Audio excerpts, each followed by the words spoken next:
We're at ISTE Live 2026. 2026. All right, welcome. We're super excited. If you missed part one of this, go back and watch it. We talked to a bunch of really, honestly, very interesting exhibitors here. So we had Canva, Google. Who else did we talk to, Desmond? Oh man, Lego. Lego right here, that's right. So you definitely want to check out that episode. This is part 2 of ISTE, where we're bringing the convention to you. So if you didn't get a chance to make it this year, that's why we're here, to highlight key exhibitors that we feel like have special value and really something to offer teachers out there. By the way, this is the EdTech Unpacked podcast. That's pretty important to mention, that's right.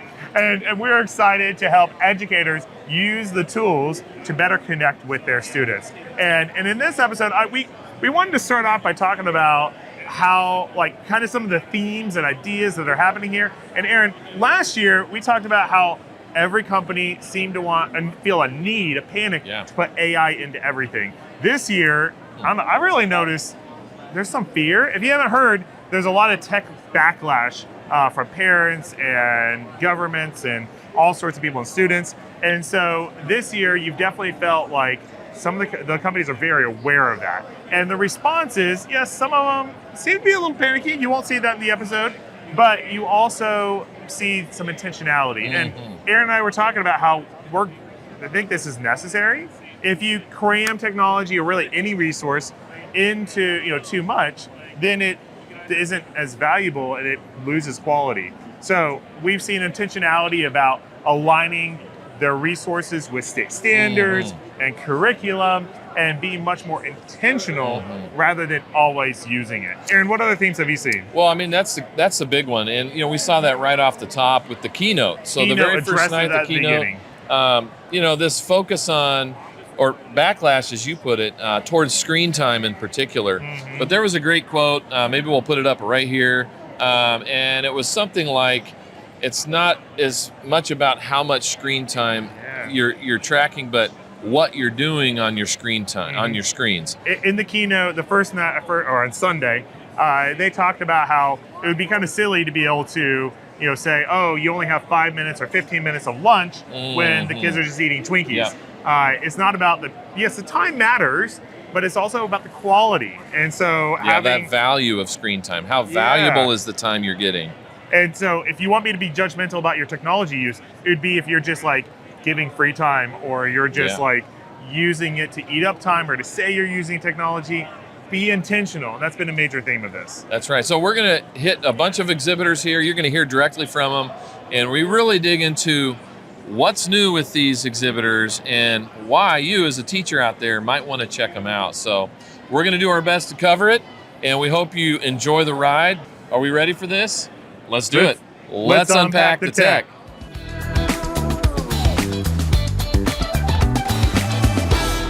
All right.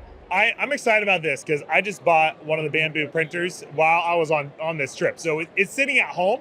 I haven't had a chance to use it yet. I'll get home soon to use it. But I am here with Mila and Dorian, and they're going to tell us about Bambu and CAD class who work together. So we'll start with you, Mila. You want to tell us about Bambu? And I'm sure a lot of schools already have some of your printers. Yes. Hi, everyone. So Bambu Lab, we are a company started in 2020. So it's our 6 years, and we've been achieving great success in both education market and also the consumer market. So from the day one, our goal or our slogan has been making 3D printing accessible for everyone. Anyone, not only experts or professionals can make 3D printings, but for just families, for moms or for normal girls, boys, we can all do 3D printings at home or at schools. So that's our goals, and we've been achieving this through different generations of printers and different products like the robot arms we just launched together with CAD class. And you want to tell a little bit about the range of printers, because you have some very basic ones along with some that are quite elaborate, right? Yes, of course. So we do have 7 different models. So we have the A1 printers. That's our entry-level printers. It's range around $200-300. So if someone wants to get started with 3D printing, but they're not so sure and they have a budget, they're budget sensitive, I definitely recommend to go with the A1 printers.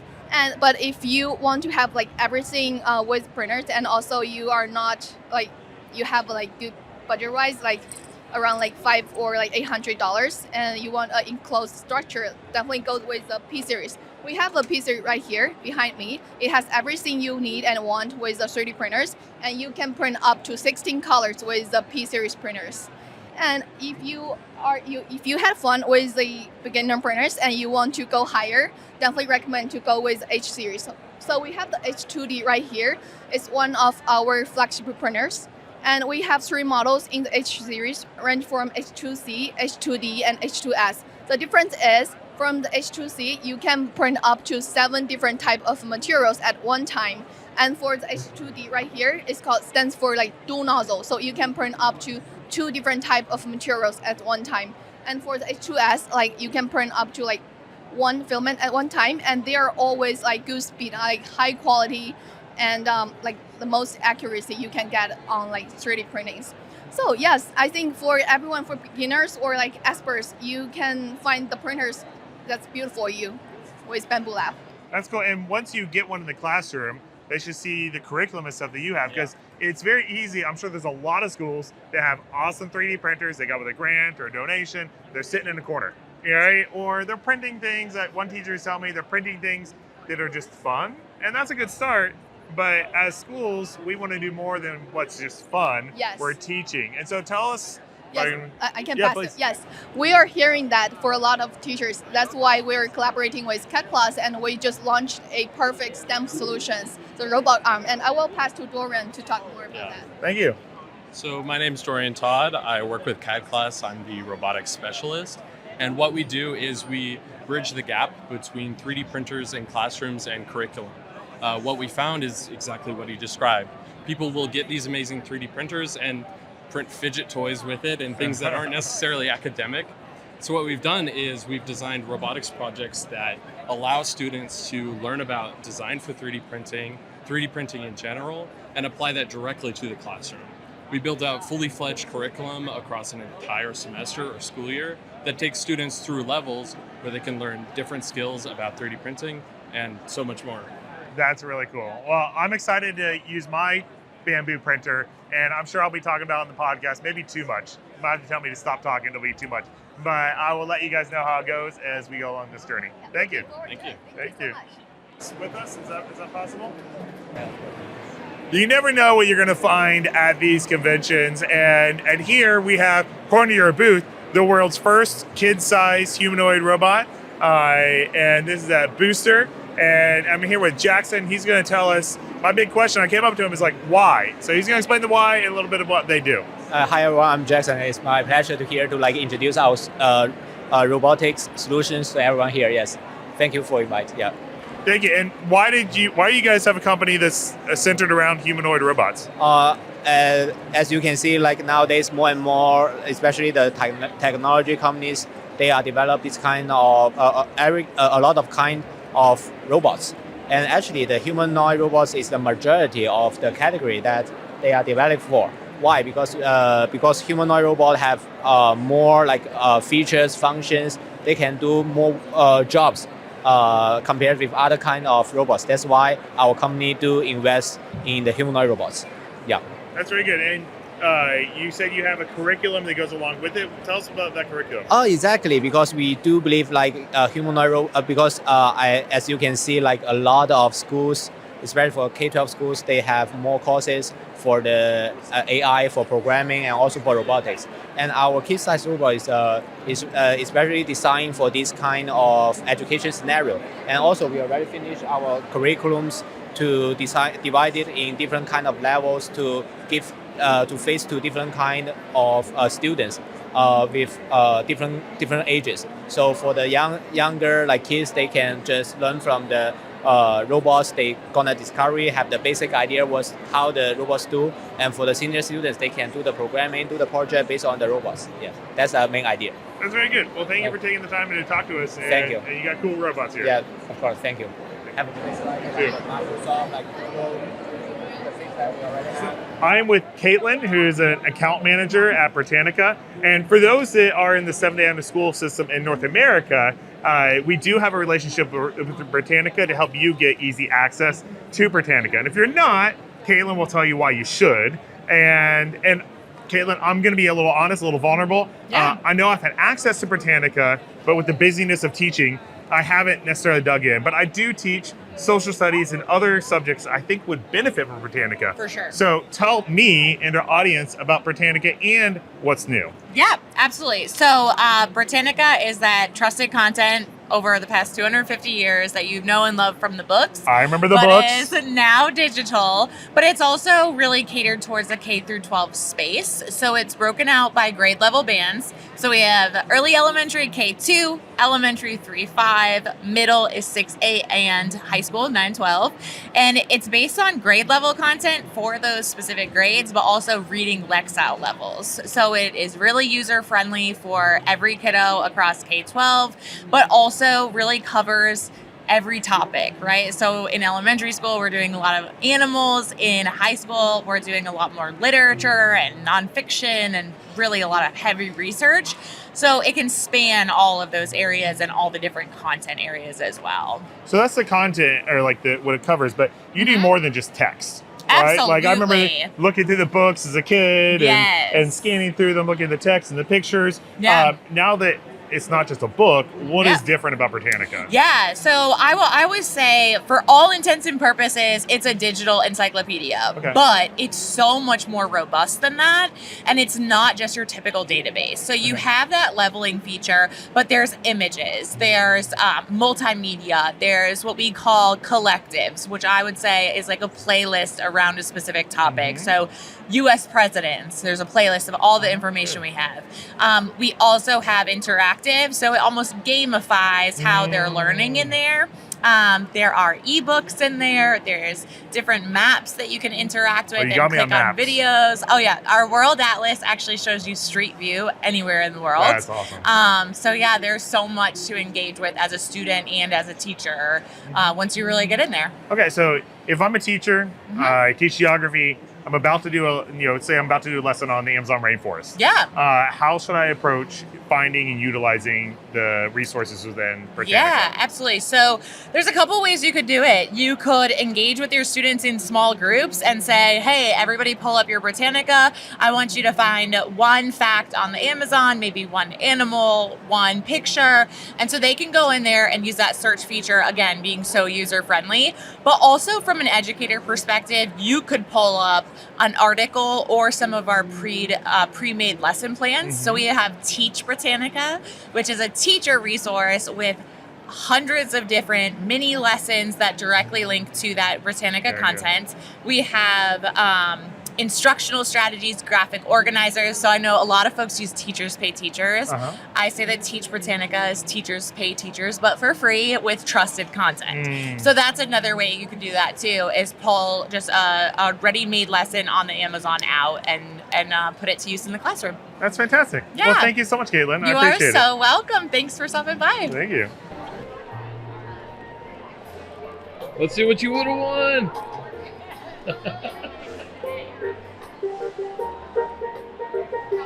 Yeah. I am here with Felix at CK12, and before we talk, I have to call out a friend of mine, Robert Fetters, who was my first mentor teacher. When he discovered CK12, he used it all the time and told like everyone about it. Nice. He was a rock star teacher with that. I haven't asked him about it recently. So Robert, I'm going to check. Do you still use CK12? But please tell us what CK12 is and what's new. Yeah, so CK12 is an educational nonprofit. Everything we offer is 100% free. We've been around since 2007. A lot of people probably know us for our Flexbooks, so that's kind of like what we started with. The mission from Niru Khosla, our co-founder, was to offer something free, high-quality resources of education, and one entry point to do that was to offer online Flexbooks for free that also allowed teachers and educators to customize it to their needs. From that, we've definitely expanded to concept-based learning. We broke things down into smaller bits and chunks. We were able to offer different resources like videos, adaptive practice, interactive as well. And our Flexbook system has expanded since then, and it's a way more interactive. We're here now kind of showing and demoing our Flexi system. So Flexi is our AI component. Flexi has two sides to it. So there's a student component that is available 24/7, again, 100% free. allow students to come and ask questions, get walkthrough step-by-step solutions on how to solve things. They can, download our app and take pictures or upload photos and have them figure out like those really tough problems. Maybe they're outside of school hours and they just need to get that last problem figured out on their homework assignment. So that's where Flexi comes in. Flexi also can remind you about assignments that are coming up, kind of do some study prep with you. So it's like really like a person that you are an online version of a tutor that's available 24/7. You can take them wherever you want. Like we have a WhatsApp integration where you can just chat with Flexi. So we're really just trying to help students learn, and that's Flexi's promise, is to help students learn. And the huge advantage is that it's integrated into the curriculum. So like Flexi knows the curriculum. You're not just asking, how do I do this math problem? Flexi knows the math problem you're working on. That's correct. So Flexi's working off of the curriculum that we have. So we have high quality math and science educational curriculum for middle and high school. And Flexi works off that curriculum. So when it's giving you responses, it's actually going through the curriculum that we've, human curated and written ourselves with the domain experts, of course, and it's able to retrieve responses that way. And then for things that it's not able to pull from our own corpus, it's able to go out and get you those AI generated responses, and it keeps everything academic. So it can go from any, like an elementary level to a higher level.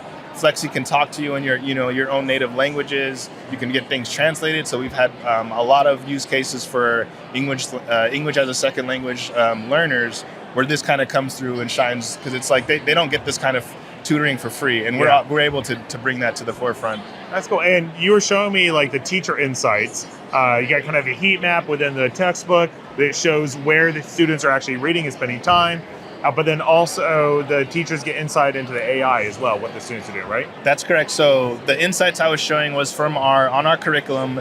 As teachers are assigning and creating lessons, we're able to show them at a class level and even at an individual student breakdown as they're completing their assignments, where are they spending time reading these lessons, how engaged are they, what is the skill level, how proficient they are on these particular topics.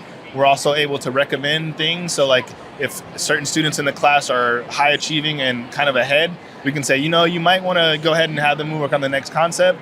There might be a few that might need a little extra help. And because of the connections that we've made over the years, we're able to pinpoint like, okay, these are the prerequisites we recommend. So we can go ahead and make it super easy for you to assign that and have those students work on that. So it kind of gives the teacher, we really want to help the teacher be able to teach a classroom. You have tons of things to do. So it's able to kind of guide you and help you break that down. So that's on the teacher insight side. On the Flexi side, we have teacher agents. So this is where teachers can create like a very focused chat experience. So you can have almost like a dedicated learning for like whatever subject you're teaching. You can say, I want my students to learn this particular concept, or I want my students to prepare for a test, and you can give it the parameters of that. And there's also an option for not to give the direct answers, because I know teachers don't want the answers given out directly. So there's an option for that. But basically what the agents do is it allows you to give your students, you share like a QR code link. Students don't even have to, it's really easy for them to get onboarded. They go and they chat with that. You're able to get sort of like a summary feedback of how they've been performing and kind of what their understanding is with that. And it's a very guided instruction set for them. It's a great way for them to kind of learn outside of the classroom and still be kind of staying on topic of the lesson. Cool. Last thing I want to point out is you're telling us how it's mastery based. So the students, instead of like how many out of 100, it keeps giving them new questions and giving them coaching, so that until they answer enough questions to move on. That's correct. So that's our adaptive practice system. So that will, you won't get the same questions over and over again based on how they're performing. If they're doing really well, it's going to start giving you stuff from probably the next concept, giving you harder questions within that practice set. But also if they're kind of struggling a little bit, we can kind of dial it back to kind of see, okay, maybe they need to hit some of these prerequisite questions. Within that same practice session, we can also recommend videos that we have. These are all content that we've created ourselves, videos.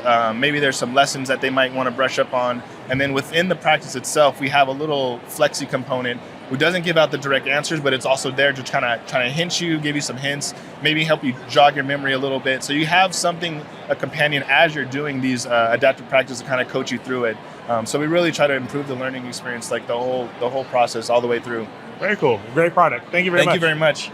So we're here with Class Dojo. Probably every elementary teacher out there's heard of Class Dojo, used Class Dojo, sort of knows what it is, even if they don't fully. But just in case, we're here with Jess.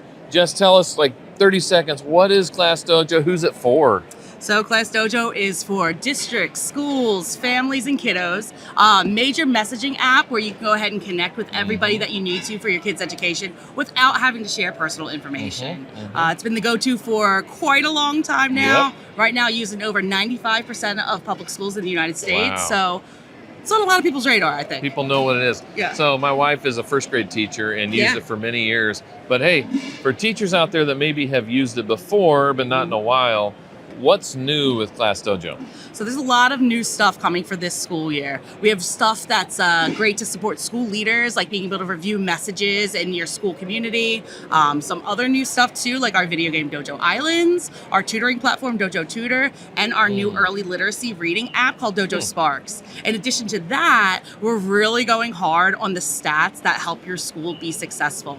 We have a new integration with Canva, shouts out Canva, where you can go ahead and build newsletters and actually see who's looking at those newsletters and how they're going ahead and looking at them as well. Love analytics. Love Canva. Love Canva. Always shouting them out. Anything else you'd like to share with teachers out there that maybe haven't tried it in a while? I think that it's time to revisit Class Dojo. In the past year and a half, there has been so many new integrations and updates that if you have not checked it out in a while, now is the time. Awesome. Especially for our teachers that may have graduated up to the middle school and high school level. We even have a new version to use for those students that's a little less kiddish, but still fun and whimsical. That's better and more age appropriate for that grade. Awesome. Love to hear that. Awesome. Check out Class Dojo. Thanks, Jess. See ya. All right, hey, we're back with Savannah and now Andrew as well from ClassKick. Depending on when you watch this, there might be a full-length episode out with Savannah. She joined us kind of showcasing all things ClassKick, but she talked about a few things on that episode we're here to actually see a preview of that we didn't get to. And that's some new tools for you guys. So, hey, Savannah, what do you have for us? Hi, thank you so much for coming to our booth. It's so Good to cool. see you again. Yeah, so cool to see you guys live, in person. That's right. We're here. Yeah, so I'm excited to show you some AI features. I've used some, I've kind of piddled in it a little bit, but I'm really excited to have our founder here to share some more about it. I love that it's teacher guided, so that's a big thing. You know what your students are learning, and you're able to control that in a really neat way. So I'm going to turn it over to Andrew. He's our founder, as I mentioned, and he's a former teacher. So this was a tool that was made by teachers for teachers, and I think he'll be really, really insightful. All right, from one teacher to the other. Here we go. Let's hear from Andrew. Thanks, what do you Savannah. have for us? So when I was in the classroom, what I really wanted for my students was more practice and more feedback. And then for me as a teacher to see visibility on what are they doing, what are they thinking, what does their work look like, so that I can hop in at the right moment and know exactly what my students need. And we all want just a little bit more practice, a little struggle and feedback for students because the research shows it's so important to student learning. And so that's what ClassKick's always been designed around. But now we have a journey that involves AI that helps you or your students at every step, but it's teacher guided. The teacher is always in control of what is on, what is off, how much do you want to use it versus not. So we're going to walk you through the 3 steps of that journey here, hopefully as quickly as possible. We're not going to go into a ton of detail, but I'll show you really quickly. So this assignment here, as it mentions, is AI created. So teachers can drop in their PDF or just type to it. What's the learning objective? Select the ages. How long should this assignment be? What style should it be in? And then it produces a draft very quickly. Then you can chat with it. Delete one slide, add another one. Do it manually if you want. We want teachers to have full control and flexibility, but then also to save time by AI generating, hey, give me 5 more questions on this, right?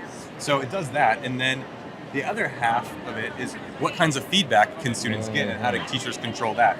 Well, first of all, we've always had these answer boxes like this in ClassKick, but they've always either been exact match auto grade or STEM exact match auto grade. So now they're flexible match and the AI can give feedback and points as the student progresses. So the student tried once, and I'm going to show you right here what the feedback looked like for that student the first time. So the first few times, they didn't quite get it, but it said, okay, fair, 3 out of 5 points. Here's what you should think about to improve your answer. And guess what the student did? They kept going, and this is what we see again and again is the students don't want to stop. They want to keep trying until they get full points, and they need to pull in the teacher much less, but it's fully transparent to the teacher. So every single interaction a student has with AI is fully transparent. Nothing is getting hidden in the middle or anything like that. Same with our other AI features over here. So as you'll notice, the green hand is now something the teacher can turn on and off. So previously you could raise your hand, the hand would go to either the teachers or your peers, but now if the teacher turns on the AI student helper That's hand, cool. Yeah. it's a rainbow, and then they can select help from AI, and it says, oh, what do you need help from on the page? And they just tap somewhere on the page, and then it chats with them. And the other cool thing is it chats at their Lexile level. So if it's a fourth grader, it's not going to speak in huge paragraphs and it's going to make the student all lost. It's going to speak in like 4-word sentences that actually coaches the student towards what they're trying to learn. Yeah. And it goes back and forth, and we're adding audio so that the student can listen or speak to it as well. And as you go down here, you can sort of see, how it started asking the student. Of course, the student first just said, "Am I right?" And then it says, "Well, let's think about this," and moved on down. And just like before, it's all transparent. Nothing is hidden. Yeah. All of the help that's happening here is part of an ecosystem that is visible learning of the student's work and thinking, and the teacher's ability to jump in. And even here, the teacher can jump into this chat and be part of the conversation too. That's cool. I actually didn't see that before. And if you haven't seen like what the product is, what ClassKick is, the way I kind of present this, you guys correct me if I'm wrong here, but it's teacher created or AI assisted created content that is able to be self-paced for the students. So it looks like a presentation, but if you haven't used it, it's an interactive presentation that is very centered around the work that the teacher's putting in front of the kids. It also, I think, came through to me that this can be assigned as homework. So students working completely independently, autonomously, that's where that extra help really can kick in, is when they're working through content on their own.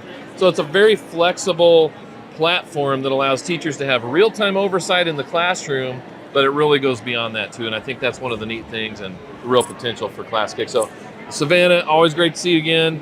Great to meet you, Andrew. Appreciate you guys' time today. Check out ClassKick. About this one is I was going back and forth with a high school technology coach, because that's one of my favorite things going on at our school is our tech team. All right, this is a big one here.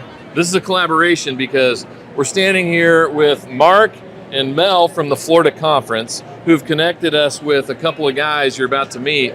One of them with ClearTouch here. This is Steve with ClearTouch. We're going to hear a little bit about their interactive displays and what's different and unique about them. And then we're going to also talk to Richard about, hey, if you're interested, how do you go about acquiring one of these? All right, so let's kick it off here. Steve, tell us about what's different, what's unique about these ClearTouch panels. Yeah, so this is our brand new Nova Series display. So we're actually launching it here at the show this week. So it's our interactive panel. You're thinking whiteboarding, all this kind of stuff here, and it will do wireless casting. But a couple things that are going to set this apart from the plethora of screens here on the floor. One, all the software's included. So no subscription fees, no extra add-ons, no gotchas year one or whatever. Everything's in the initial purchase. But a really big thing we did this year, this is a little bit techie, so bear with me, is we launched the core module. So what this is kind of the brain of the display. It's got all your HDMI ports, all your stuff here. This is now swappable on the display. So this is gonna allow you to service your displays a lot easier. If a kid breaks an HDMI port or whatever, we can swap a new one in, and you can upgrade your display. So 5 years from now, this is getting slow, my apps don't work anymore, I can't log in, pop a new module in, I got a brand new display. All right, so Richard was telling us a little bit about this. Yes. And so for those of you out there, they're like, that already looks too technologically advanced for me. I'm going to tell you it's not. The difference is these TVs, not from ClearTouch, maybe, but used to have slot-in PCs where you then had to configure the PC after you plugged it in. That's apparently not what we're talking about here. And to be clear, we still have the OPS slot. So you can still put a PC in there if you need to. We still have that slot. This is a completely new slot. We like easy. We like easy and it just works. Keep it simple, run the Android. And so, yeah, it's cool. much, I love much easier that idea. upgrade. Yeah, Very exactly. cool. Yeah. All right, so I see some translation running here. I was going to say, so apart from the hardware, of course, we got all kinds of software going on. So one of the new features, we have a new AI assistant on the display, and as a part of that, we do live translation now. So we can either have on the board running like we are here, it'll do 90 languages. Behind the scenes, it's running Google Translate, so nice and accurate. But what we really did this year, you can kind of see over here on the side device, we actually integrated this with our wireless casting software. Oh, that's so cool. Any Chromebook, iPad, whatever the students might have, they can actually choose their own personal language and call the subtitles down to their device now. Wow. And so you can do that with 90, 100 devices sitting Where's in the the classroom. microphone? Exactly. Is it on board in the TV? So either way, so we do have 8 microphones built into the display. So if we're standing up here, but a teacher, sometimes they're going to walk around the room. Yeah. They're going to move around. So we also have a wireless microphone kit for the teachers. Their audio will come out of the speakers of the panel, so I can actually have a PA system in the room. Okay. But it also works for that translator. That's as well, awesome. as we're walking around. And that's part of the licensed. That is built-in, Okay. free. That is not an extra Very cool. charge. Exactly. And of course, we do all the other stuff. The whiteboarding. We have AI lesson creation. We have casting. We have it all built in. How many languages do you guys support with the student device I am side? told 90. I don't. Okay. I can't even That's pretty name good. 90 languages, but Pretty I'm good. told 90 exactly. There's at So, least 90. Yep. So love the concept here, and I just want to clarify something. We're going to talk about how do you get one of these if you're interested. But my wife, shout out Carrie, my beautiful wife, she has another manufacturer's smartboard in her first grade classroom, and honestly, it's been great, but it's the upgrade cycle that's so difficult. And while this might seem overly technical, I'm going to promise you it's not. This is a very simple form factor to keep your display and upgrade the brains, so it's faster, it's upgraded, all that stuff that actually makes this whole world very difficult to navigate. So I think that's one of the things that draws me to this. Pricing too, very competitive is what it sounds like. So Richard, we're not going to talk specifics, it changes every day, but what is the reason that a teacher out there, a school out there might be benefiting from contacting UDT, who's one of the partners of the Florida Conference as a provider? What's a benefit to contacting you? So I'm giving you like consortium buy. So what we're going to do is make sure that you guys get the best price leveraging the Seventh-day Adventists. So all the schools, all the unions, everybody will get the best consortium purchase. So that way, that's not just on panels, that's everything that we offer. We offer that to Mel at the Florida Conference of Education, and you guys can benefit all of that. That's awesome. So what about schools outside of our system? There's a lot of teachers that tune in other schools. Are they able to contact you for purchasing as well? Just go ahead. We take care of all the schools nationwide. We take care of 11 of the largest school districts in the United States. So we take care of charter schools, we take care of public schools, we take care of private schools, everything. That's awesome. All right, hey guys, thank you so much. I'm excited about your product. Thanks for Appreciate stopping that. by. I am here with Min, who is the founder and CEO of Colleague AI. And we were really drawn into Colleague AI with their intentionality, especially with research-based deployment of AI for teachers and students. And it's not just, we think this will work. You have evidence behind and very intentionality. So you want to tell us about the product and what distinguishes your product and your mission? Yeah, Colleague AI is a spin-off from University of Washington, and we are funded by the U.S. Department of Education, Institute of Education Science, and National Science Foundation. That's cool. Our mission is every learner has a fully personalized learning pathway aligned with their strengths, their career goals, as well as future workforce opportunities. Mm-hmm. And how we differ from our competitors or other quote-unquote AI product out there is that we are research-backed. And I like that. yes, so we started with human label data about what effective mathematics, science, or other subject area instruction should look like. Mm-hmm. And then we use those human label data to train our model. We do have a specialized AI models that generate content that have superior quality than our competitors. That's the number one reason many school districts from Virginia, Washington, Indiana, as well as other regions sign up with us is because of the quality. And second is we do also conduct a research study as part of the federal grant to assess the impact of teachers and students using Colleague AI in students' test score, particularly in mathematics, reading as well.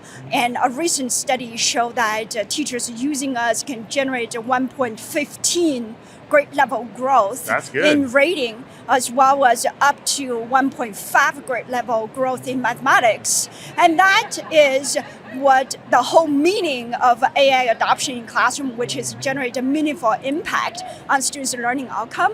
Last but not least, school districts wanted to partner with us is because our implementation strategy. Because of the federal grant, we are committed to onboard educators and build their internal capacity and work with district leaders for systematic, successful adoption. And that's why our tagline or slogan is we're always Robin, never Batman, because we know educators are the Batman and we need to work alongside with them, build their internal capacity and be their sidekick for their success. I love that. I think that, all ed tech is a tool. Yeah. And you're very focused on how do we be the best tool for the expert that's going to use it, right? Exactly. That's the whole purpose, right? We don't want a human to offloading their judgment, their learning to AI. We wanted to utilize AI as a tool to amplify human learning. And we're not just talking about human in the loop in our design. What we're talking about is we intentionally build learning science into our models in the back end, and as well as when we design all the product features, the interface, we co-design with end users, either teachers, students, or school admin. They are the ones who drive the product development, the underlying model development as well. So we're not talking about just we design the technology for them. We actually design the technology with them so that ultimately our mission is we amplify human learning, human intelligence. I like that. And a lot of products here focus on, especially the AI ones, on making the teacher's life easier, which every teacher can want. Yeah. But I also understand your mission is not to make teachers' lives harder, but to give them quality stuff. Because if you've used any AI tool or so many other tools, it's very common. You're like, oh, this looks great, and then you look deeper on it, and you're like, oh, I have to rewrite it or I have to rework it. Ends up, you think it's going to save you time, but because the quality isn't quite there, it can actually take you more time. Can you tell me about the intentionality behind that for you guys? Exactly. So what we are talking about at the end of the day is to generate a meaningful impact on students' learning. So we're centered on students' learning. And we do want to make some of those we think are poor yielding, low yielding tasks of teachers become a whole lot more efficient so that teachers have the time and energy to focus on those high yielding tasks. For example, we have a teacher from ISTE prep schools, and she is a social studies teacher. She used to spend hours, weeks to gather data about the most relevant event in the community, collect data in order to do this project-based learning, design this for her students. Using colleague AI, nowadays she cut down the time to only 10 minutes. Now she can keep track of the flood situation in Washington State a few months ago. The current stuff, so that social study can build on the event happening in students' life rather than those historical events and students can connect to, but not to the degree of this significant effect happening right now in their life. And so she just collect county website data, public media data to keep track of the flood impact in the community. And then she organized a discourse about similar the situation. If each of the students are the council members and they have $200,000 to spend to respond to the flood situation, how do they spend the money? So that she can engage students in the public discourse, debate about how to spend the money. And now she elevate like the time no longer be how do I analyze the data, how do I collect the data, those tedious tasks. And the students learning now become how do I utilize the data for decision making. That is what we wanted to cultivate our future students, and that is how we want teachers to utilize their time. I like that kind of shortcut because also, with the amount of work that it could take to do that, means you won't do it. And so not only does it take time, but you couldn't do it because of the amount of time. And I love that I teach social studies is one of the things I teach, and I'm always looking for ways to bring in current things to my students and have them analyze it in those kind of ways. That's really good. It's a great example because in this example, and not only she is able to design higher order thinking tasks for the students, and students can cultivate critical thinking and verbal expression and their reasoning abilities. But more importantly, this example illustrates in the future the curriculum learning opportunity going to be interdisciplinary. Yes. Right? As you can see, Yes. what she did is she integrated mathematics, Yes. data analytics into social studies, this interdisciplinary STEM education, Yeah. right? That is fascinating. That's really good. Well, thank you, Min, for your time, and we hope to do a follow-up to hear a more deep explanation of this. I love to do that. Thank you. Thank you. All right, so I'm here with Matt from Diffit. Desmond's heard about Diffit, heard some really good stuff about Diffit.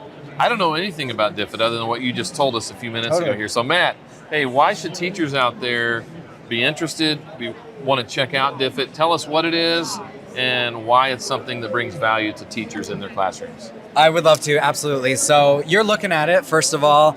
I'm a teacher myself. I spent about 10 years in high school and middle school classrooms teaching, and I value Diffit because it is such an easy to use, streamlined tool that's going to help teachers build all kinds of resources for their classroom. It's built around instructional materials. It's a teacher tool. There's no student product, so it's really geared for teachers to make lesson planning quick, to make it easy, to make it seamless. There's a built-in chat that's going to help teachers understand pedagogy. And I always tell teachers the superpower here really is around differentiation. It's this understanding that as a teacher, you're building lessons that you care about, that you want to engage students with, that you want to help them learn, and you've got tons of different students in your classroom with different learning needs, different learning styles, different points of access, different backgrounds and experiences. And we want to help you build resources that are really going to reach those students while you're feeling empowered and excited to teach them. What a great summary. So can you give us some examples of what that looks like? Totally. So this is what Diffit looks like. It's really simple to start with. We've got some easy to begin with kind of prompts here. You can type in whatever you want. You can start with a PDF. You can start with something from our book library. But if I want to start with sentence frames for cause and effect, and I'm in a science classroom, I'm doing experiments, Diffit's going to really quickly produce something. You can see one of the great things about Diffit is it understands that your classroom is unique. It's going to walk you through questions about who your students are, what they need, what kinds of teaching you do, what kinds of instruction you want in your classroom. And then it's going to build a custom resource. It's not generic. It's not pre-built curriculum. It's for your classroom based on the information that you've provided. The other factor that teachers love about Diffit is the output is ready to use. It's ready to print, it's ready to hand to students. If you don't want to be on screens, you don't have to be on screens. It might be a station rotation. It might be, this is a fun, inquiry-driven experience for students. And it's really nicely formatted so that you can get ready to go. Lots of ways to edit manually. We also have a chat feature that you can use to edit. And when it's ready to go, export and get back to teaching, because we believe it should start and end with teacher and student, and that's what Diffit's all about. So as you grow your teacher repository, is that an individual thing, or is that something that's shareable across teacher groups? How does that work? I'm so glad you asked that. So what we just created is ours. It's going to live in our teacher library of content, and we retain access to it. But we can also send to our colleagues.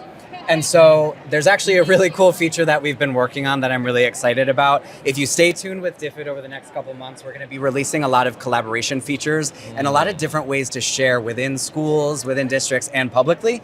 Starting with this, which turns your resource into a template that you can share with a colleague, and they can actually adapt it for their subject or their content. That's amazing. Yeah. So not to be lost in the name, you just shared with us, Diffit infuses the concept of differentiation. Yeah. So in that scaffolded classroom there, you've got your low and your high. What's the best way for teachers out there to use this tool to kind of reach the whole spectrum of learning needs? That's awesome. So our engineers have put a ton of time and energy into building a Diffit that understands that universal design for learning is what we ought to be doing in the classroom. So we're building resources. The first output of Diffit is always tooled to be accessible by all students. We also have MTSS tiers built in so that you can choose a targeted intervention for your students. We've got reading levels and translations built in. MLL and ELL teachers love using Diffit to support newcomer students, language learners. There are all kinds of ways that Diffit understands how to support teachers who are differentiating for different students in the classroom, whether it be pulling out small groups, creating different versions of the same resource, or helping students actually navigate through scaffolds, chunked readings, sentence starters, in different ways for them to actually feel empowered that they're learning the same thing as the student sitting right next to them, they just have additional supports to get them there. Well, it sounds like you guys have taken a very intentional approach to designing the tool. Desmond's huge on UDL. We have an episode on that. I don't remember the number, but check it out. And hey, Matt, thanks for your time. It's been great to learn a little bit about DFIT. Thanks for stopping by. Happy to have you. Thank you. All right, so I'm here with Andrew from Magic School. We pieced together, we actually did this last year with Andrew. Yes, we did. But it's always so fun to see what's new. So we're here to find out from Andrew, what's the latest and greatest from Magic School? Absolutely. What do you have for us? There's so many new features that I'm losing my voice because I literally just presented in our booth about 10 minutes ago. All good. But I think what I'll do is highlight something new for the teacher side, student side, and then the admin side as well. That's a great format. Great. So for the teacher side, you'll notice when you log into Magic School, as of just a few days ago, the whole UI has changed. So where when you first logged in, it used to be a list of tools that was a little overwhelming, especially for myself as well. Now you have Raina, our chatbot, kind of front and center. And what's great is Raina now calls on those tools. So instead of having to go to the lesson plan generator, you just say to Raina, I want to build a lesson. Yeah, that's nice. And then Raina opens the tool, pre-populates it, and asks you, do you want to add more or do you want me to go ahead and generate? And so it really makes it more streamlined. So forget the UI. We're just going straight to help me do this. Yes. And we just help do that. That's awesome. Exactly. And so Raina can do that. You can continue the conversation and have Raina build from those tools continuously. Additionally, Raina now can also pull from your resource library, which is new in Magic School, where you can have resources built in Magic School, save it, and then say, go to Raina and have her pull up a lesson plan from last year. And then actually build activities from that lesson plan as a reference, which is really powerful stuff.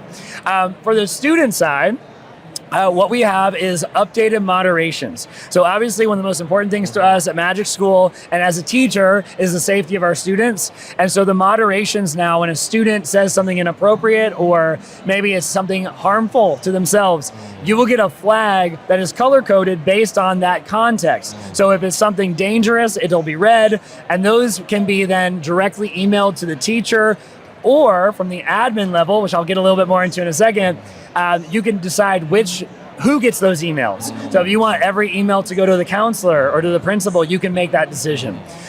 So those new moderations, I think, are much stronger, and I think it's going to make everyone feel a lot more secure. Yes. And then for our admin side, org administrators who kind of have control over their district's use of Magic School, if you have the enterprise account, there's a lot of new features that they have.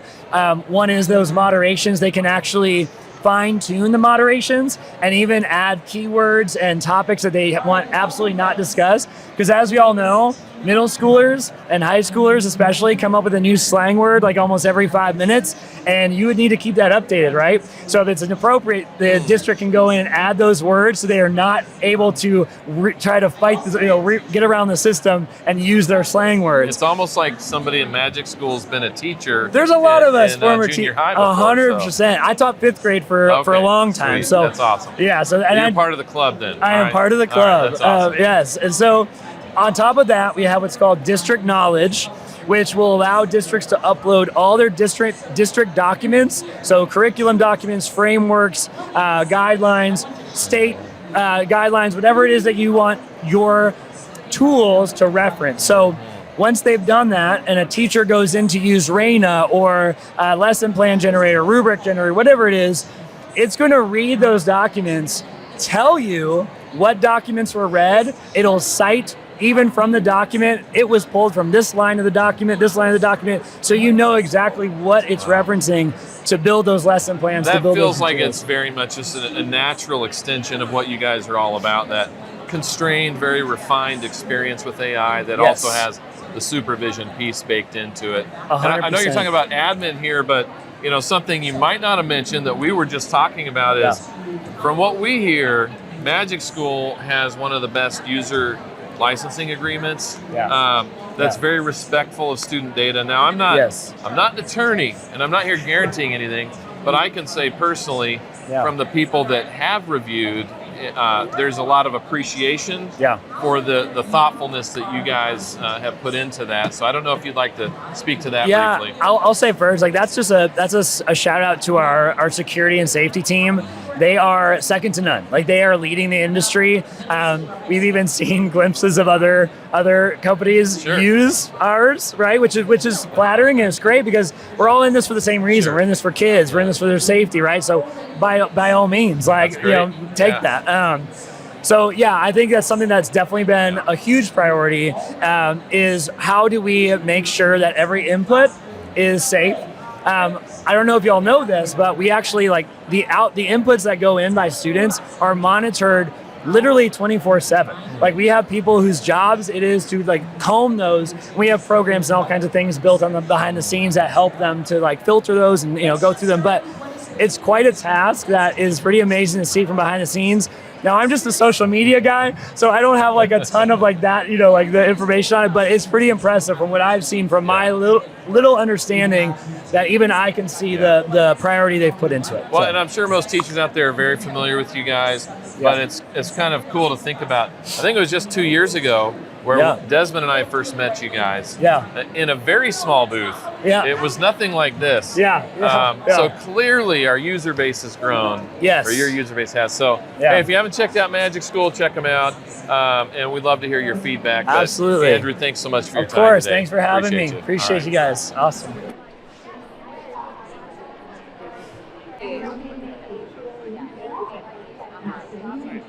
My kids are just going to like flip out about this one, but we are at Minecraft Education, and I'm with Michael. He is one of the trainers for teachers and for Minecraft Education, and he's going to tell us what Minecraft Education is and what makes it so.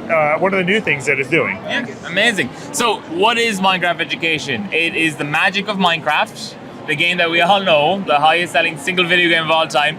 It's taking that blocky world and having a classroom focus be placed on top of it. There's features exclusive to this version to allow it to be better used in classrooms, whether that is the built-in lesson plans and worlds that are there for teachers to pick up and use.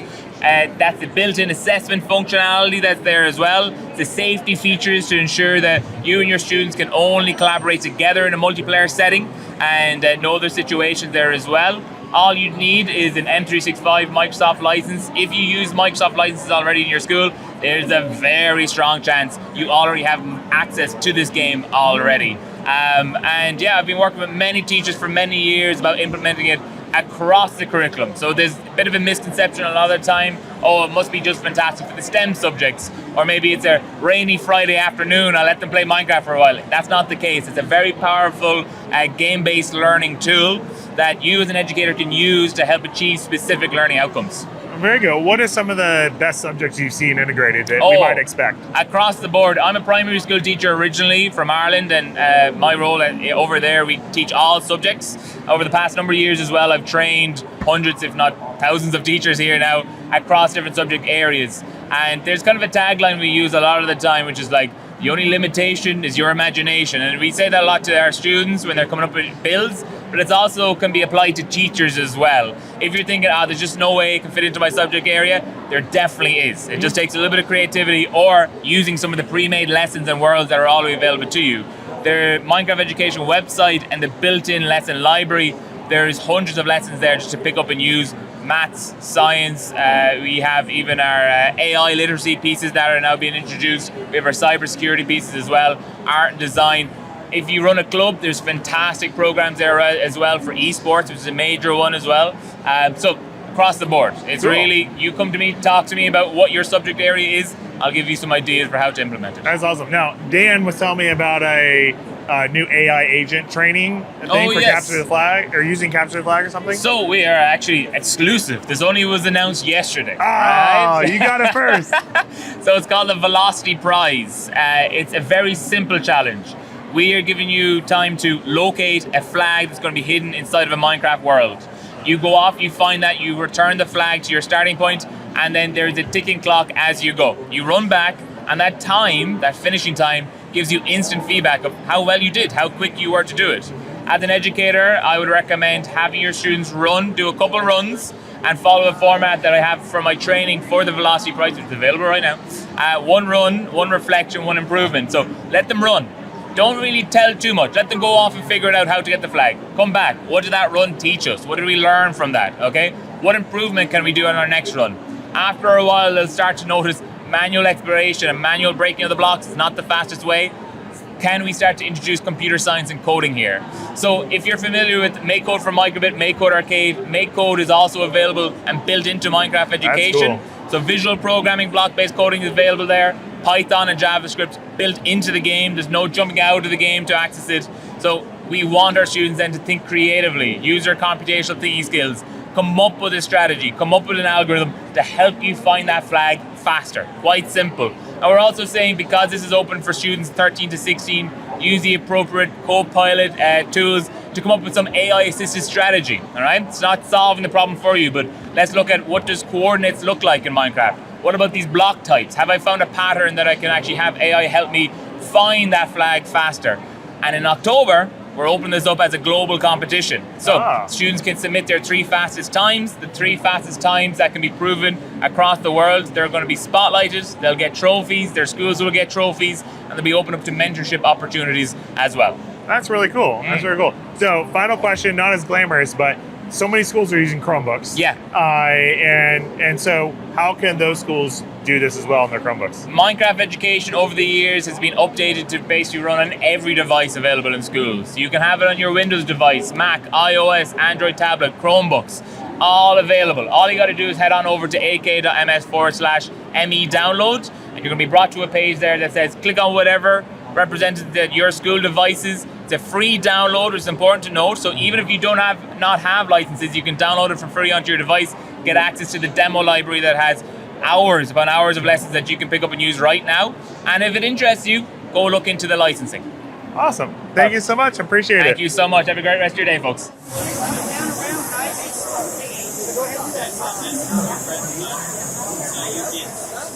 All right, we are once again talking to Brandon. It was a year ago that we met you. And if you want to know more, please watch our full episode where we went to Space Camp for Rocket Drone's national race.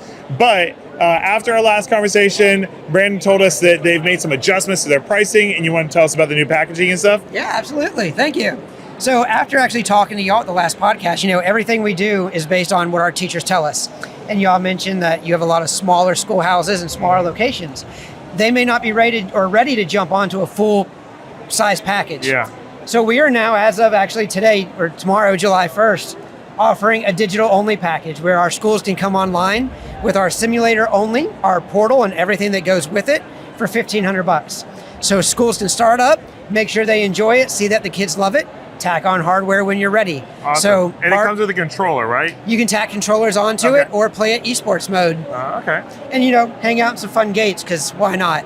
Very good, very good. I love that. And that's always one of the things we like about Rocket Drones. It's very, very industry focused, getting kids to have jobs when they are finished, and we think it's a really cool thing. Thank you, Brandon. Can't wait to fly with you. I am here with Casey at School AI, and she's a success manager, and she's going to tell you how you can be successful at School AI, mostly focusing on the new features, which I understand help you align what you are teaching better using School AI. Can you tell us what's new? Yeah, great question. So what's coming out of School AI right now is very exciting. We're really focused on creating a learning experience that's interactive and creative for our students. And so within our School AI spaces, we are building tons of new power-ups where students can be creative, can launch images, can launch slideshows, all sorts of things like that. But the biggest thing is surfacing insights for teachers. And so teachers can see mastery, and teachers can align their teaching across all of their teams and across the entire school, and surface insights all the way up to administrators so that we can respond to students immediately and know exactly what they need, because that's all what we're here for, right? So that's what's coming out of School AI. We are just here to support students and teachers and a whole school to make sure that students are getting what they need. That's cool. I mean, I think live feedback was a big part of the initial product, and that was something that drew me to it from the beginning. But now, as I understand, you get more of a whole picture after the fact? Because the live was a big component before, right? Absolutely.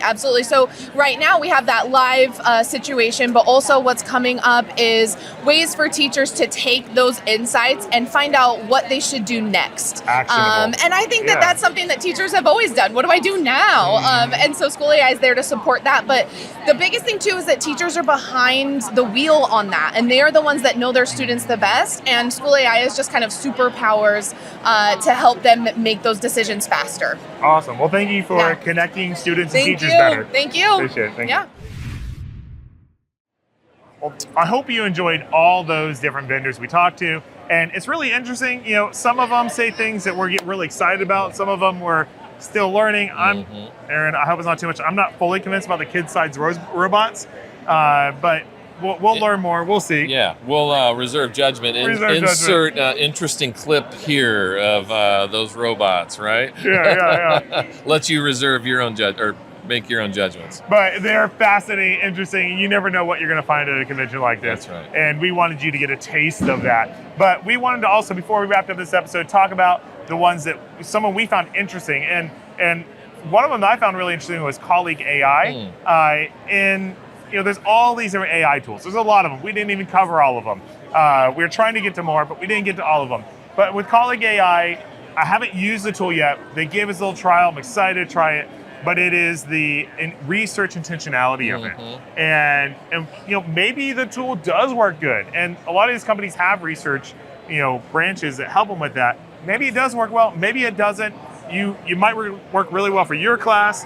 As teachers, we're told to use research-based methods, and it's really cool to see a tool like Colleague AI that is just based around research from the beginning, and it's really research all the way through. And so, even if it's I don't know if it's as good as the others, we'll find out. But the intentionality of it makes me excited to try it. Yeah. It's really good. I mean, there's plenty of companies we could talk about here that stood out, but I actually just thought of one more. I'll just mention it. ClearTouch was another big one for me. You got excited about that. Really That's good. like what they're doing with interactive displays. Check out, you've already watched it. It's right? in this You've already episode. watched it. It's right here. So it's definitely worth following what they're doing with their new kind of modality of interactive displays and the ability to upgrade them down the line. But for me, Magic School stood out because they're so focused on protecting student data. Excellent disclosure policy in the EULA. There are a ton of AI implementations. I mean, hundreds around us, hundreds. And you walk up to some and you really question, what are they doing to keep student data safe? What are you agreeing to when you start using their product? And we had a colleague that said their education department attorney was so impressed with Magic School's contract in their EULA that more companies should be doing it like them. So really shout out to them for their thoughtfulness and how they're protecting student data. But it's a reminder to all of us that when we're signing up on these platforms, we just have to be super thoughtful about what information we're dumping into the platform, student data wise, and how we're being careful to protect student data. So hey, we hope you've enjoyed this episode.